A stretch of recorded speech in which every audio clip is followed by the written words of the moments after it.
নমস্কার বন্ধুরা, তনুশ্রী হোমস কিচেনে আপনাদের সবাইকে স্বাগত। চলে এসেছি আবারও একটি নতুন রেসিপির ভিডিও নিয়ে। আজ আপনাদের সাথে শেয়ার করব লাচ্ছা পরোটা রেসিপি। আর আজকের এই লাচ্ছা পরোটাগুলো আমি আপনাদের একদম সহজ পদ্ধতিতে তৈরি করে দেখাবো। বন্ধুরা, আপনারা ভিডিওটা শেষ পর্যন্ত দেখতে থাকুন, আশা করছি আপনাদেরও ভালো লাগবে। বন্ধুরা, ভিডিওটি শুরু করার আগে আমার এই চ্যানেলটি যদি সাবস্ক্রাইব করা না থাকে সাবস্ক্রাইব করে নেওয়ার অনুরোধ রইল। তার সাথে পাশে থাকা বেল আইকনটিও প্রেস করে নেবেন, যাতে আমার চ্যানেলে আসা প্রত্যেকটি ভিডিওর নোটিফিকেশন সবার আগে আপনাদের কাছে পৌঁছে যায়।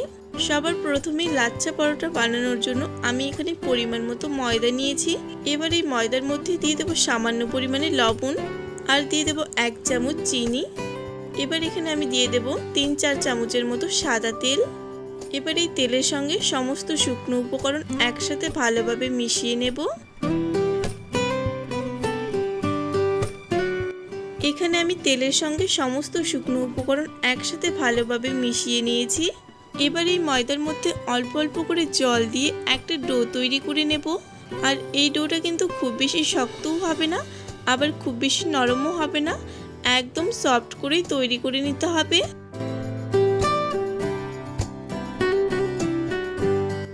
এখানে আমার ময়দার ডোটা তৈরি হয়ে গেছে। এবার এই ময়দার ডোটাকে আমি ঢেকে রেখে দেব 20 মিনিটের জন্য। এবার একটা ছোট বাটিতে নিয়ে নেব 1 চামচ কর্নফ্লাওয়ার আর দিয়ে দেব 2 চামচ সাদা তেল। তবে আপনারা এখানে কর্নফ্লাওয়ারের পরিবর্তে ময়দাটাও ব্যবহার করতে পারেন। এখন কর্নফ্লাওয়ার ও তেল দুটোই একসাথে খুব ভালোভাবে মিশিয়ে নেব। এখানে কর্নফ্লাওয়ার ও তেলের মিশ্রণটা খুব সুন্দরভাবে তৈরি করে নিয়েছি। এবার এটা এক সাইডে রেখে দেব। ফিরে এলাম 20 মিনিট পর। এখন ঢাকাটা খুলে নেব। এবার এই ডোটা থেকে মিডিয়াম সাইজ করে আমি 3টে লেচি কেটে নেব। এবার একটা লেচি আমি রুটিবেলা চাটুর উপর নিয়ে নিলাম। এবার এই লেচিটাকে যতটা সম্ভব একদম পাতলা করে বেলে নিতে হবে। এখানে আমি লেচিটাকে বেলে নিয়েছি আর আমি কিন্তু একদম পাতলা করে এই রুটিটাকে তৈরি করে নিয়েছি। এবার আগে থেকে তৈরি করে রাখা কর্নফ্লাওয়ার ও তেলের মিশ্রণটা এই রুটির উপরে দিয়ে দেব। তারপর এই মিশ্রণটা রুটির চারপাশে ভালোভাবে লাগিয়ে নেব। এবার এই রুটিটাকে একটা ছুরির সাহায্যে একদম সরু সরু করে কেটে নেব। আর বন্ধুরা, এই রুটিটাকে যতটা সরু সরু করে কেটে নেওয়া হবে লাচ্ছা পরোটাগুলো কিন্তু ততটাই সুন্দরভাবে তৈরি হবে।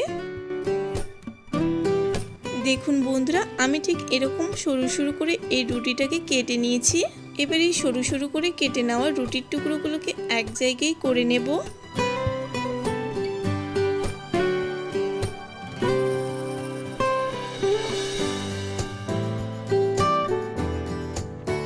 এখানে আমি এক জায়গায় এই রুটির টুকরোগুলোকে করে নিয়েছি।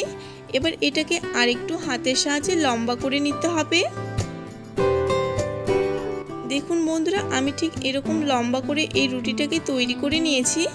এবার এটাকে হাতের সাহায্যে এইভাবে রোল করে নেব।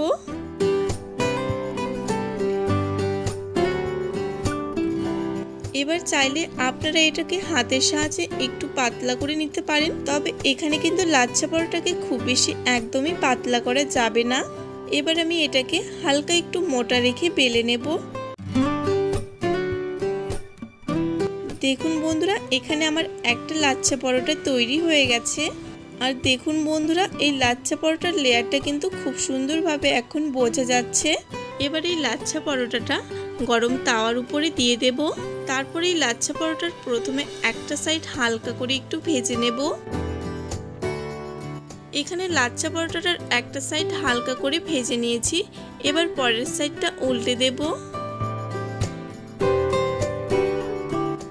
এবার এই লাচ্ছা পরোটার উপরে 1 চামচ রিফাইন তেল দিয়ে দেব। তেলটা পরোটাটার চারপাশে ভালোভাবে ছড়িয়ে দিয়েছি। এবার এই পরোটাটার পরের সাইডটা উল্টে দেব।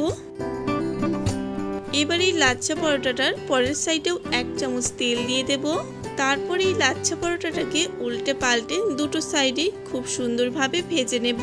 বন্ধুরা, ঘরে থাকা সামান্য কিছু উপকরণ দিয়ে আপনারাও একদিন বাড়িতে এইভাবে লাচ্ছা পরোটাটা বানিয়ে দেখতে পারেন। আশা করছি আপনাদেরও ভালো লাগবে। এখানে আমি লাচ্ছা পরোটাটাকে খুব সুন্দর করে ভেজে নিয়েছি। এর থেকে আর বেশি এই পরোটাটাকে ভাজবো না। এবার এই পরোটাটা একটা প্লেটে তুলে নেব। তারপর বাকি পরোটাগুলো একইভাবে ভেজে নেব। একইভাবে আমি এখানে সমস্ত পরোটাগুলো ভেজে নিয়েছি। আর এই পরোটাগুলো ঠিক কতটা সুন্দরভাবে তৈরি হয়েছে আপনারা দেখেই নিশ্চয়ই বুঝতে পারছেন। বন্ধুরা, আজকের এই রেসিপিটি আপনাদের কেমন লেগেছে কমেন্ট বক্সে জানাতে আমাকে একেবারে ভুলবেন না।